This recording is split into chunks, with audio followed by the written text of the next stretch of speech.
il fer incantato.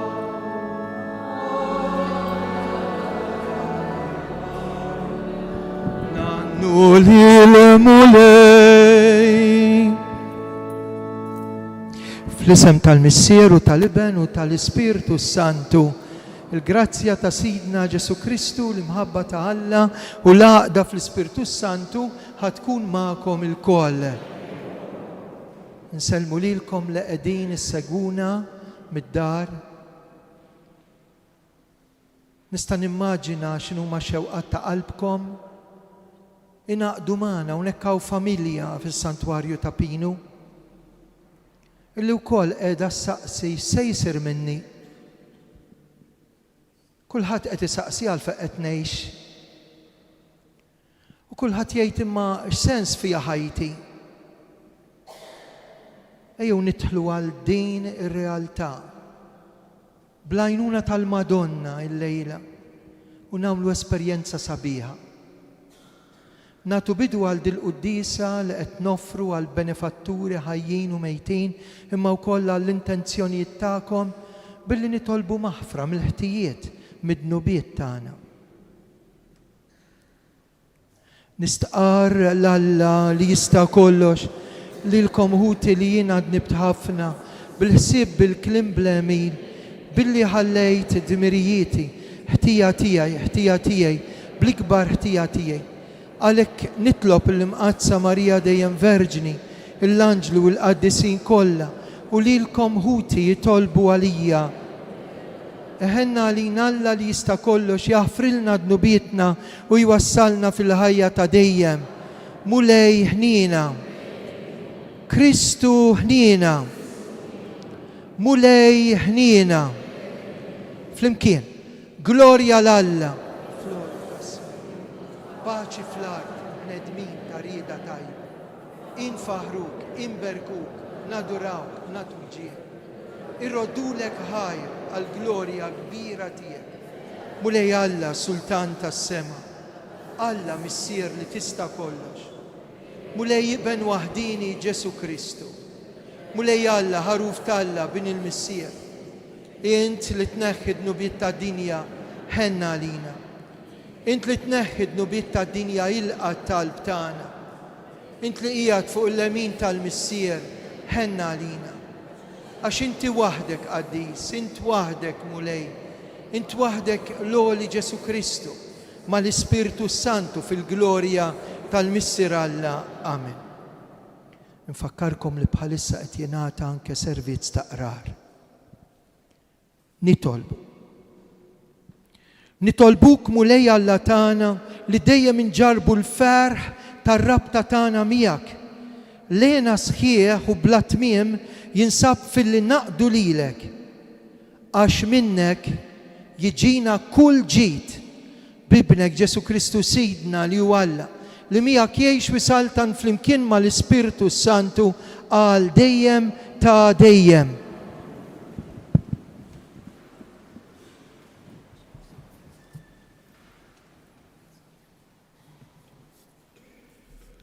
Qari mill-ktieb tal-profeta Malakija. Ara, jiġi l-jum, jaqbad qisu forn, u l-gburin kollha u daw kollha li jagħmlu l-ħażen ikunu tiben. U l-jum li ġej għad jaħraqhom, jgħid il-mulej tal-eżerċti. Hekk li ma jħallilhom la erq u lanqas fera. Imma likom li tibżgħu minn ismi titla' x-xemx tal-ġustizzja bis-salvazzjoni fuq ġwien ħajja. Il-kelma tal-mulej. Għas-salm responsorjali nwieġbu il-mulej jagħmel ħaq mill-popli. Għannu lill-mulej biċ-ċetra u bil-ħlewwa tal-għana, bit-trombi u bid-daq ta' trumbetti, għajtu bil-ferħ quddiem il-mulej is-sultan. Flimkien. ħajriet il-baħar u kull ma fih, id-dinja u kull ma jammar fiha, ħajċabċbu xmajjar idejhom u l-muntanji flimkien jajtu bil-ferħ quddiem il-mulej. Għax il-mulej ġej biex jagħmel ħaq mill-art u jagħmel ħaq mid-dinja bil-ġustizzja u mill-popli bis-sewwa. Flimkien il-mulej.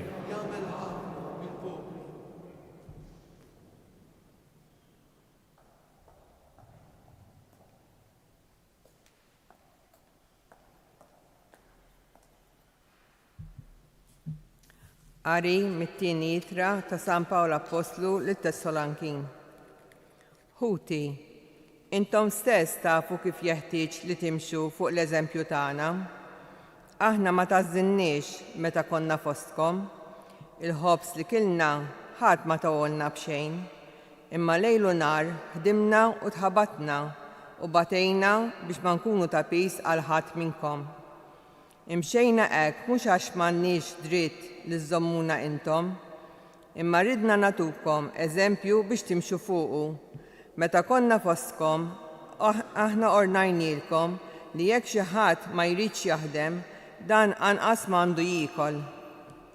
Issa aħna smajna li hemm xi wħud fostkom li qegħdin jitażnu, mhumiex jaħdmu, imma qed jinħlew fix-xejn.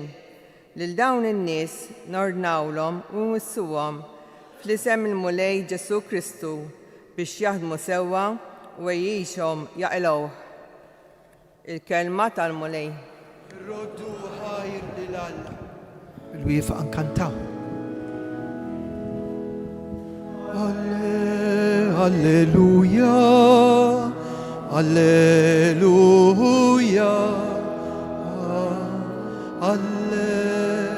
alleluja, alleluja. Qawwu qalbkom u werfgħu raskom għax il-fidwa tagħkom hi fil-qrib. Alleluja, alleluja.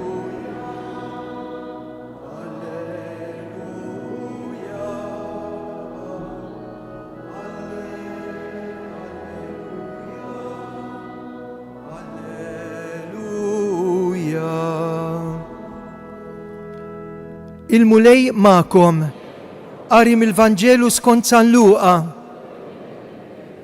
F'dak iż-żmien kien hemm xi ħud li bdew jgħidu fuq kemm it-tempju kien imżejjen b'ġebel sabiħ u għotjiet.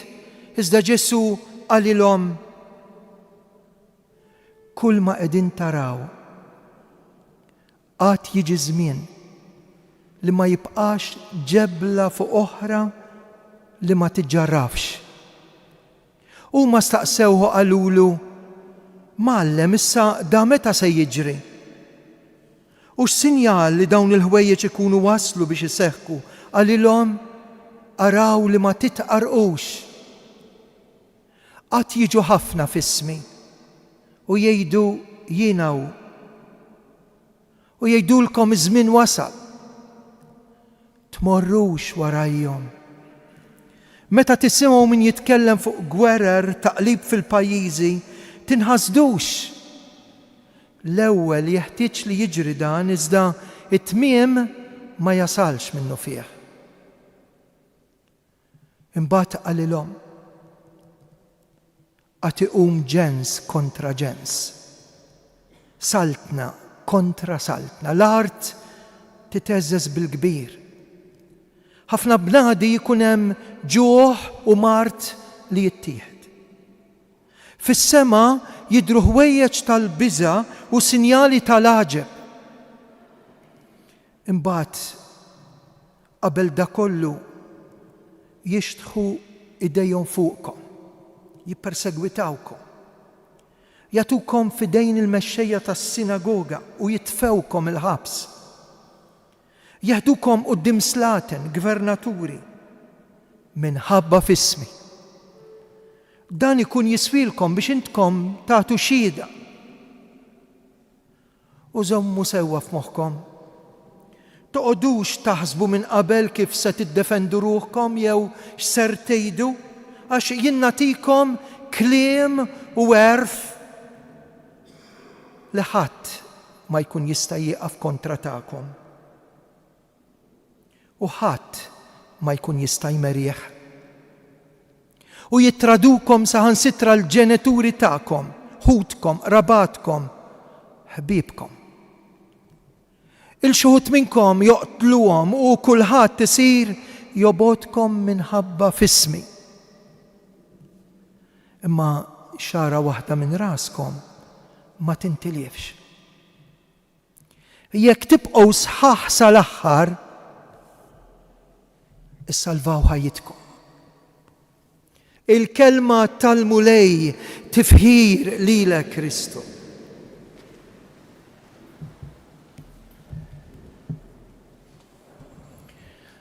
Jekk tibqgħu sħaħ sal-aħħar, ħadd minnkom ma jintilef. Vanġelu mill-iktar drammatiku, Vanġelu li jolqod dak li ġara fl-modi ma qed jolqod ukoll dak li qed ngħixu bħalissa, kelma talla li trid tagħmlilna ħafna kuraġġ. Għaliex trid tagħmlilna ħafna kuraġġ? Minħabba s-sentenza li hemm fl-aħħar. Jekk ma tinfixlux, jekk iżommu sħaħ ma tiqfux nofs triq, imma sħaħ sal-aħħar, issalvaw ħajjitkom. U aħna dak li nixtiequ. Għalfejn qed ngħix jiena? Xi skop fija ħajti? Minn ġej u fejn sejjer? U l-passat u l-futur jiddependu minn xiex. Fejn qiegħed? X'irrid? Għalfejn ġejt il-quddies? Fejn sejra ħajti? Nidħlu fil-Vanġelu ta' San Luqa, qegħdin l-aħħar ftit ġranet. Dal-ħadd huwa ta' qabel Kristu Re. U mbagħad nibdew sena ġdida fil-Knisja. U għax wasalna lill-aħħar, il-Vanġelu qed jitkellem minn dak li ngħidulu eskata. L-eskatoloġija, x'inhi din il-kelma tqila?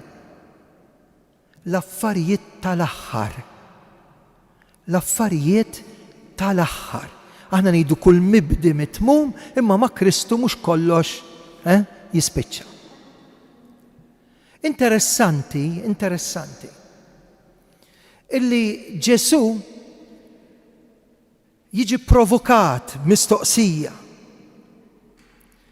Xi wħud imorru fuqu jgħidulu isma'. Għax qed tgħidilna hekk?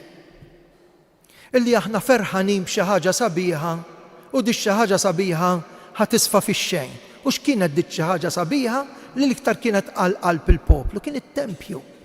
Dak kien it-tieni wieħed għax kienu diġà waqqgħulhom l-ewwel wieħed. Tempju kbir li llum baqa' l-foundations kien għadu fuq tiegħu, jiġifieri wieqaf, u l-faċċata kienet tad-deheb. Għalihom it-tempju kollox. Xi qed jgħidilhom ħarsu leħ, mhux se jibqa' ġebla fuq ġebla, x'inti tgħid? Ta' qed jidej. X'qed tgħid? Tat-tempju talla. Ġesu rid jitkellem minn tempju ġdid li huwa fin-nies. Ma rridx jitkellem minn struttura, rid jitkellem minn ġisem b'ruħ, bi-spirtu. Ġisem li ma jispiċċax mal-mewt, imma għax hu ruħ, għandu r-ruħ, għandu l-ispirtu. Għandu lill-Alla, Alla tagħna ma jmutx u aħna ma mmutux. Jekk mhux biss biex ngħaddu minn din l-esperjenza għal ħajja oħra. U Ġesu hekk jibda jgħid ħarsu mhux ħatibqa' ġebla fuq oħra. U hekk ġara, tiġi s-sena 70, is-sena 80, imperatur qawwi u dawn jaraw il-belt tagħhom, mhux it-tempju biss. L-imperatur Titu, jiġifieri storikament Ġesu kien qed jaradi l-qirda u seħħet. Hemm issa donnu żmien imur u u jpoġġina llum. Jiġifieri kien hemm profezija li seħħet immedjatament u oħra li tista' tiġri f'ħajtek. Jiġifieri li inti titfarrak. Jista' jkollok 15 ta' u jħottuk. Tista' tkun fl-aħjar ta' żgħożitek u jbelħuk. Tista' tkun fix-xjuħitek u tagħmel affarijiet tgħid x'qed nagħmlu hawn, x'qed jiġri. Tafu x'qed ngħid? Qegħdin tifhmuni. Jiġifieri meta l-bniedem jitlef il-konċentrazzjoni tiegħu, l-iskop ta' ħajtu jista' jagħmel ħafna ħmerijiet. U Ġesu hawnhekk jgħidilna għodu attenti għax iċ-ċirku ta' barra ħajħawatkom. U jgħid affarijiet li narawhom u nisimgħuhom kuljum. X'inhuma? Mart li jittieħed, klima li tinbidel, ġens kontra ġens, saltna kontra saltna, gwerer u vjolenza, u jsemmi il-deskrizzjoni kollha li nistgħu naraw illum. Ħajkun hemm tmiem. Jarġejda, imma tinħasdux, mhux malajr, imma jasal. Tipposponi l-appuntament, imma qatt ma nistgħu nipposponu d-data. Ikun hemm mumenti, imma hemm mument importanti li jien għal bdat taħwit rid nagħti xhieda għalih. U mhux hekk biss jgħidilna, ma joqtukomx minn barra biss, ħajjixtħu idejkom fuqkom jippersegwitawkom, ħajwaqqgħukom għaċ-ċajt. Inta għadek tmur l-Knisja, inta għadek temmen, inta għadek iżżomm il-valuri. Smajtuh jgħidu Ġesu dan. Jixtħu idejkom fuqkom minħabba f'ismi. Tibsax tbati minħabba l-isem ta' Ġesu, anzi, meta jgħadduk mill-prova jtjeqqet nagħmel it-tajjeb, qed imbagħti għat-tajjeb, qed nixet għat-tajjeb, istħijek tagħmel il-ħażin. Imma tistħix tagħmel it-tajjeb. Jerġa' jmur saffieħu u x'jgħid? Madwarna għax nemmen, għax irrid nimxi wara Ġesu, u mbagħad jgħidu imma anke ġol-familja. Saħansitra l-ġenituri tagħkom u ħudkom u qrabatkom u ħbiebkom. U l-xi ħud minnhom joqtluhom. U kulħadd isir jobodkom minħabba f'ismi. Lesti għal dan aħna. Li rridu nħallsu prezz biex nimxu wara Ġesu anke minn ta' ġewwa. Minn ta' ġewwa m'hemmx għalfejn ir-raġel u l-marata. Fuq il-post tax-xogħol il-koll m'għamdin. U l-koll mexjin wara dak li jgħidilna l-ewwel qari. Qed tagħmlu affarijiet, qed tgħixu b'tali mod la jinħarqu bħat-tiben, dik profezija ta' tal-bidu. Għax il-ħażin jinħaraq bħat-tiben, imma il-ġust qed nikkwota ta' fil-kelma t'Alla. Dak li jibqa' qalbu marbuta ma' Alla, il-ġust dak għad jiddi fi żbuħija ta' Alla, jiddi. Ejjew nieqfu għaw. Ejjew nkomplu din ir-riflessjoni. Ara xi ħadd minna jaqta' qalbu. Għax Ġesu jagħlaq il-Vanġelu quddiem dis-sitwazzjoni kollha apokalittika, int ibqa' sod. Għax ma' Alla mhux kif tibda. Kollha bdejna fuq il-ktib tal-Magħmudija, imma x'sar minnhom li m'għamdin? X'sar minnhom quddiem l-isem t'Alla? X'sar minnhom quddiem il-valuri tal-ġustizzja u l-onestà? X'sar minnhom l-insara tagħna, is-saċerdoti tagħna? X'sar minnhom biex ixandru ma jibżgħux il-verità anke jekk iridu jbagħtu, anke jekk ngħaddu mill-prova, anke jekk iż-żwieġ tiegħek, anke jekk il-ħajja tiegħek, anke jekk l-anzjanità tiegħek, anke jekk is-saċerdozju tiegħek. Ma Alla mhux kif tibda, imma kif tkompli u tispiċċa. U din l-aħbar it-tajba. Jekk tibqgħu sħaħ, sal-aħħar ħadd minnkom mhu se jintelef. Mhix aħbar tajba din? Titlifx rasek minn did-dinja stess, tinfixilx minn issa stess. Qawwi qalbek, hekk smajna l-kelma talla. Biex tqawwa qalbek kollox kontrija. Kulħadd qed jgħid il-Vanġelu biex tqawwa qalbek meta madwari kollox qed jitfarrak u jinbidel u jbatu l-innoċenti partikolarment fil-gwerer. Biex tqawwa qalbek li Alla huwa magħna u se jibqa' magħna u qatt mu se jħallina waħedna. Ngħaddu minn xiex ngħaddu, anke jekk ngħaddu mill-prova. Alla jikbar mill-problema tiegħek. Alla jikbar mis-salib tiegħek. Alla jikbar mid-dnub tiegħek. Alla jikbar mill-vizzju tiegħek. U ħanejt oħra. Iwa kemm hu kbir Alla, ikbar mill-mewt tiegħek u tiegħi. U knibqgħu sħaħ fih ma ninfixlewx. Kuraġġ. Salva ħajtek. U din tħossa minn issa stess.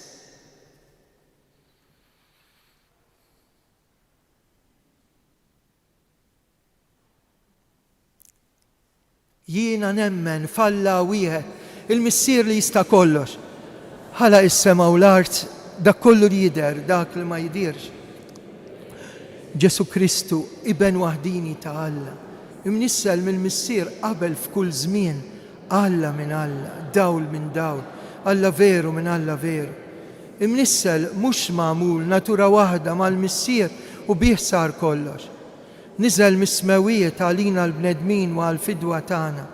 Ħal-ġisem bis-seta tal-Ispirtu Santu minn Marja Verġni sar bniedem. Salbuh għalina, bata taħt Ponzju Pilatu, mietu difnuh. Fit-tielet jum qam minn bejn l-imwiet skont il-qazz. Tela s-sema, qiegħed fuq l-lemin tal-missier. Jerġa' jiġi fil-glorja, jagħmel ħaq mill-ħajjin u l-mejtin. Is-saltna tiegħu ma jkollix tmiem. L-Ispirtu Santu mulej li jagħti ħajja ġej mill-missier u mill-liben li jum mweġġa' flimkien mal-missier u mal-liben u tkellem f'hom il-profeti, knisja waħda qaddisa, kattolika, apostolika, nistaqarma mudija waħda l-maħfra ta' dnubiet, nistenna qawma mill-imwiet u l-ħajja ta' żmien li ġej. Issa nitolbu l-Ispirtu Santu. Aħna ma nafux nitolbu. Imma l-Ispirtu Santu li rċevejna fil-Magħmudija u l-Griżma jallimna nitolbu kif imiss. Nitolbu għal Papa Leon f'din is-sena tal-ġublew l-aħħar ftit ġimgħat. Nitolbu għall-isqof tagħna Anton. Nitolbu ħafna s-saċerdoti li se jippritkaw kemm tagħmlilna ġid il-kelma talla. Hekk nitlob għalikom li qed tisimgħu dil-kelma anke mill-bogħod. Partikolarment minn Tapino nitlob għall-emigranti dawk tal-Awstralja, tal-Amerika, l-Kanada, l-Ingilterra, il-Maltin li hawn fostna. Hekk nitolbu għal kull wieħed u waħda minna biex inxandru l-verità, ma naqtgħu qalbna qatt li aħna maħluqin biex insalvaw. Nitolbu għal dawk il-familji li tilfu xi ħadd għażiż, għal dak ir-raġel li se jagħmel operazzjoni, dik it-tarbija li qiegħda l-isptar l-Ingilterra l-ward ta' tfal, dik il-mara li ġiet hawnhekk titlob wara żewġ miscarriages biex il-bambinja tiegħha wilt. Nitlob għal kull wieħed u waħda minnkom. Hekk dan il-mument. Hekk nitolbu biex ħadd minna ma jaqta' qalbu. Ħadd minna ma jaqta' qalbu ħanżida, ma jaqta' qalbu minn Alla. Nitolbu. Nitolbu għall-isqof Nikol Kawki bħallum 15 il-sena daħal fid-dar tal-missier. Illum infakruh. Kellu rabta kbira ma' dan is-santwarju. Kiteb l-istorja ta' Carmine Grima, Franġisk Portelli.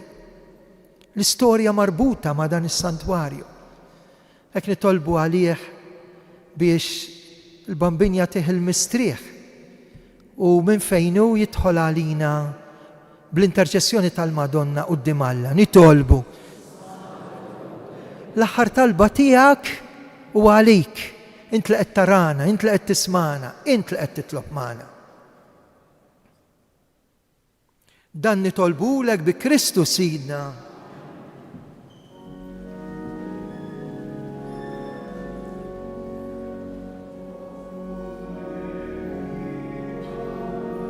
Dal-ħobs qamħ misjur, nofrulek dal-kalċi, frotlenek masur. Min qalbna nofrukom, berikom murek, il-ġismek jitbidlu u ftem il-fedde.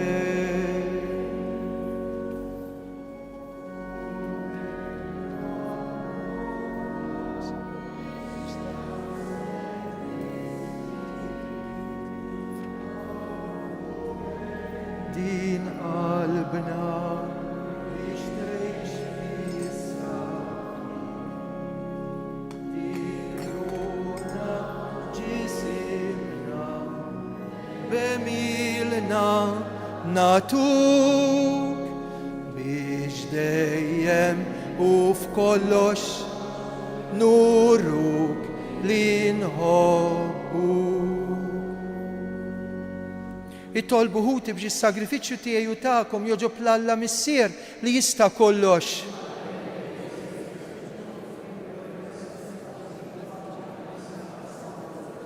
Atina mulej l-sagrifiċċju li qed nofrulek jaqlalna l-grazzja li nkunu fidili lejk u jiksbilna l-frott tal-lejna ta' dejjem bi Kristu Sidna. Il-mulej magħkom, nerfgħu qlubna l-fuq, niżżuħajl il-mulej Alla tagħna. Sewwa u xieraq mulej tajjeb u taġita s-salvazzjoni tagħna dejjem kullimkien inroddulek ħajr bi Kristu Sidna. Bitwelid tiegħu bħala bniedem, ġeddet il-bniedem il-qadim. Bil-mewt tiegħu ħassar id-dnubit tagħna u bil-qawmin tiegħu omna l-koll għall-ħajja l-ġdida. Għalhekk mal-anġlu u l-qaddisin infaħruku bil-qalb intennulek qadis.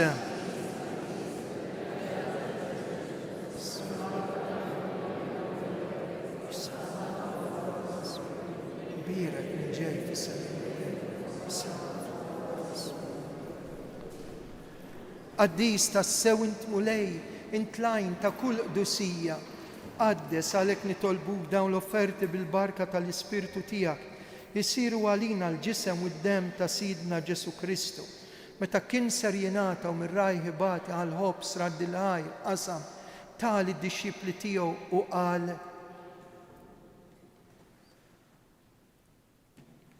ħudu u kulu l-koll minn dan, għax dan huwa ġismi li jingħata għalikom.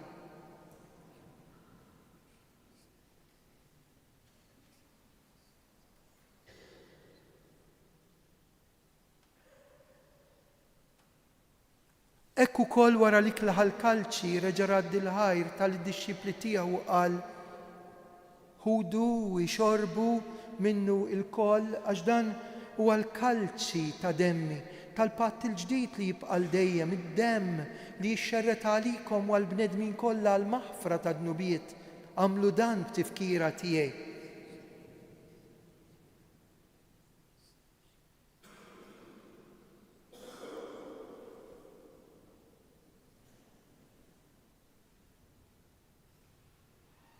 Dan hu l-misteru tal-fidi. Kull darba li niklu dal-ħobs u nixorbu dal-kalċi, inħabru l-mewt tiegħek mulej sa ma tiġi. Għalhekk aħna u nagħmlu dan tifkira tal-mewt u l-qawmien ta' Sidna Ġesu Kristu. Nofrulek il-ħobs tal-ħajja u l-kalċi tas-salvazzjoni, irroddulek ħajr intoġbok tilqana quddiemek biex naqduk. Miċ-ċokontana qed nitolbu li l-Ispirtu Santu, l-Ispirtu Santu jaqadna ġisem wieħed lilna li nieħdu sem mill-ġisem u d-dem ta' Kristu mulej. Ftakar fil-Knisja tiegħek imxerda mad-dinja kollha u qed taqaf l-imħabba mal-Papaljun, l-Isqof Anton, il-ministri tiegħek kollha. Ftakar fil-qaddejja tiegħek l-eżistana mejtin. Nirrikmandaw ir-ruħ Aziza tar-raj spiritwali l-isqof Nikol Kawki fil-15 l-anniversarju midħul tiegħu fid-dar tal-missier. Ftakar fil-mejtin kollha, daħħalhom quddiemek fid-dawl tas-sebħ tiegħek. Ħenna għalina l-koll nitolbuk, għati lilna wkoll il-wirt tal-ħajja ta' dejjem mal-Verġni Mqazzom Malla Marija, San Ġusepp, l-Apostli, il-qaddisin kollha li jgħixu fil-ħbiberja tiegħek sa mill-bidu tad-din jagħmel li magħhom infaħruk u nsebħuk b'Ġesu Kristu ibnek. Bi Kristu, ma' Kristu u fi Kristu jingħata lilek Alla missier li tista' kollox, flimkien mal-Ispirtu Santu, kull ġieħu glorja għal dejjem ta' dejjem. Ħbib tiegħi, għal min jemmen hawnhekk għandna l-Ġesu. Ejju npoġġuha f'qalbna u ndaħluha f'moħħna. Ħadd ma jsalva mingħajr Alla. Tiċċajtax. Tibbażax fuqek innifsek biss. Ibni pedament fuq Alla. Missierna li inti fis-smawijiet.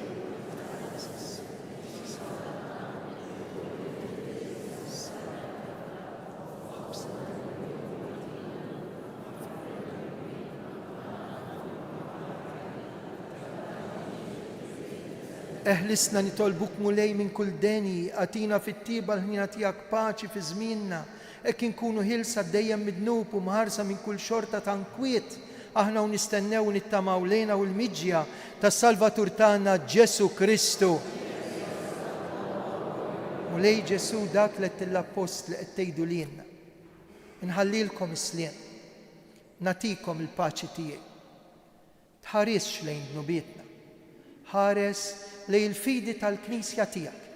Għatija sliem, għatija laqda li intrid fint li tgħix fis-saltan għal dejjem ta' dejjem. Paċi tal-mulej tkun dejjem magħkom. Għatu l-paċi l-xulxin. Nibqgħu bil-wifqa sal-ħin ta' tqarbin, issa qasam il-ħobs ngħidu flimkien ħaruf tal-Alla.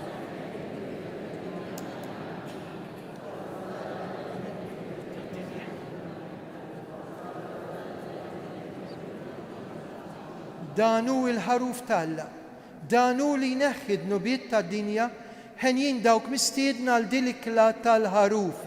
Mulej, jisfoqdix titħol taħt is-saqaf tiegħek. Ejt kelma waħda.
La mara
fiskiet.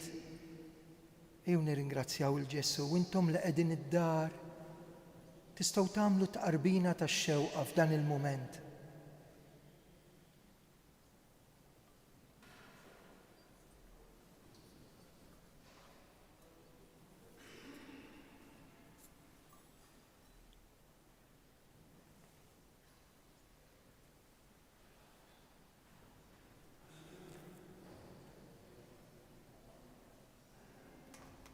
Qegħdin fix-xahar għażiż ta' Novembru li jfakkarna fil-ħajja li għad trid tiġi. Issa li għandna l-Ġesu Ewkaristija ġo fina. L-istess Ġesu li jingħaqdu miegħu l-eżistana mejtin bil-wifqa u nagħmlu din it-talba li għaddewlna il-ġenituri tagħna. O Ġesu sagramentat, kollok ħnina karità, il-erwieħ tal-purgatorju taffilhom mill-pwini ħarisom min-nar, ħudhom fil-ġenna miegħek biex igawduk fl-eternità. Għatihom u mulej il-mistrieħ ta' dejjem, jistrieħu fil-paċi, nitolbu. Tmajtna mulej bid-don tas-sema, bl-umiltà kollha nitolbuk is-sagrifiċċju li jibnek ordnalna nagħmluh b'tifkira tiegħu lilna ikun jiswilna biex nikbru fl-imħabba bi Kristus Sidna. Fid-djoċesi tagħna qed isir jum il-karità. Fid-djar Awċin tqassam envelope biex teħduh propju fil-parroċċi tagħkom. Jekk le, hemm envelopes intom ħerġin u poġġuhom fil-kaxxi li hawn fis-santwarju. Il-karità li tagħti l-Knisja mhix żgħira, barra li l-Knisja f'Għawdex għandha d-djar għall-anzjani, għandha r-Respite Center, l-Arka Respite Center, Dar Giuseppa De Bono u ċentri oħra bħalmu għal-Caritas li opera kuljum f'każijiet għal kull min ħabbat il-bieb propju għall-għajnuna. U għalhekk aħna li nistgħu ngħinu. Wara se ngħidu 3 Ave Marijiet, ħafna nies jgħidulna Fader friġlejn il-Madonna jtolbu għalina. U jien inħossni ċkejken mingħajr it-talb tagħkom. Għaliex ħafna nies jiġu hawn u jitolbuna. Allura l-fathers flimkien ma' sisters imma wkoll flimkien magħkom. Minn minkom wara jkun irid jidħol fil-kappella jkollna mument ta' talb partikolari għal dawk it-tfal li tixtiequ titolbu għalihom il-babies li nippreżentaw minn għandu l-birthday, anniversarju jew sejjer biex jirċievi xi risposta fuq saħħtu. Nitolbu ħafna għalikom hemmhekk friġlejn il-Madonna u għal min irid iġeddet il-ġublew. Żewġ affarijiet tal-aħħar. Kristu Re ħajsir tapinu l-isqof jixtieq li ninġabru kollha kemm aħna il-ħadd fl-għaxija. Ħajkun hawn qudiesa jekk ikun it-temp jippermetti propju quddiem is-santwarju. U hemmhekk se nagħmlu l-ġublew tat-tama flimkien mal-isqof tagħna, familja waħda. Imbagħad bħallum 15 jekk Alla jrid nibdew sena ġdida fil-Knisja u qed nistedinkom biex titolbu magħna għax l-isqof se jintroduċi lis-sisters l-Ursolini li minn Malta qed jiftħu l-ewwel dar hawnhekk, preżenza importanti fis-santwarju, partikolarment tat-talb jgħidu li s-sister ġew jagħmlu. Mhux biss jilqgħu n-nies, mhux biss jgħin, imma it-talb li konna preżenza ta' nies ikkonsagrati li kontinwament jitolbu. Mbagħad nispjegawlkom il-qudiem x'ħad tkun hekk il-preżenza l-funzjoni tagħhom. Ukoll titolbu flimkien miegħi fil-missjoni ta' rettur u l-kollaboratur li l-isqof bagħat hawnhekk Dunkarm Gawċi. U dan se nagħmluh bħallum 15. Nixtieq narakom, issa sirna familja u allura ħossukom mistednin. Il-mulej magħkom. Iberikkom Alla li jista' kollox, il-Missier Liben u l-Ispirtu Sant. Slim għalik Marija, bil-grazzja minnija, il-mulej miegħek, il-firka inti fost in-nisa, il-birek il-frott għal-ġuftija Ġesu, għadisa Marija Ormana, l-opalina mid-dibbin, is-sofissija tal-għawdana. Slim għalik Marija, bil-grazzja minnija, il-mulej miegħek, il-birka inti fost in-nisa, il-birek il-frott għal-ġuftija Ġesu, għadisa Marija Ormana, il-lopalina mid-dibbin, is-sofissija tal-għawdana. Slim għalik Marija, il-grazzja Marija, il-mulej miegħek, Birka inti fost il-nisa, il-birek il-frott tal-ġuf tijak Ġesu, Adisa.